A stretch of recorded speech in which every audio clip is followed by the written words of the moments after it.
ঢাকা বিশ্ববিদ্যালয়ের রাজু ভাস্কর্যের সামনে এক তরুণীর নাচের বেশ কিছু স্থিরচিত্র এখন সামাজিক যোগাযোগ মাধ্যমে ভেসে বেড়াচ্ছে। কারণ যাই হোক, বুঝে না বুঝে ছবির সৌন্দর্যে মুগ্ধ হয়ে তা শেয়ার দিচ্ছেন অনেকেই। কেউ শেয়ার করছেন বিদ্রোহী কবিতা লিখে, কেউ কেউ শাহজালাল বিজ্ঞান ও প্রযুক্তি বিশ্ববিদ্যালয়ে আন্দোলনের সঙ্গে মিল রেখে ফ্লাই উইথ সাস্ট বলে। এটি মূলত বেলে নাচ। এই বেলে নাচের সময় এক তরুণীর কিছু ছবি আলোচনার কেন্দ্রে। ছবিগুলো মূলত ঢাকা বিশ্ববিদ্যালয়ের রাজু ভাস্কর্যের সামনে তোলা। আর ওই শিল্পীর নাম মুবাশশিরা কামাল ইরা। জয়িতা তৃষা নামের এক ফটোগ্রাফার তুলেছেন সেই ছবিগুলো।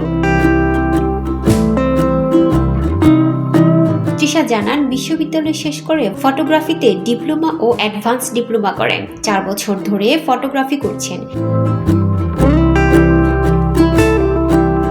ফ্রিল্যান্সিংয়ের পাশাপাশি নিয়মিত ফ্যাশন হাউজে ফটোশুট করেন।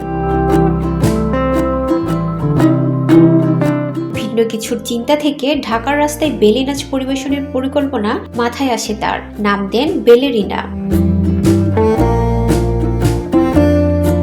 5-6 মাস আগে ফেসবুকের একটি গ্রুপে ইরার সঙ্গে পরিচয় হয়। তা কাজ আর আইডিয়া শেয়ার করলে সে রাজি হয়ে যায়। ইরা জানালেন, এসব কিছু ঘরে বসে ইউটিউব থেকে শিখেছেন তিনি।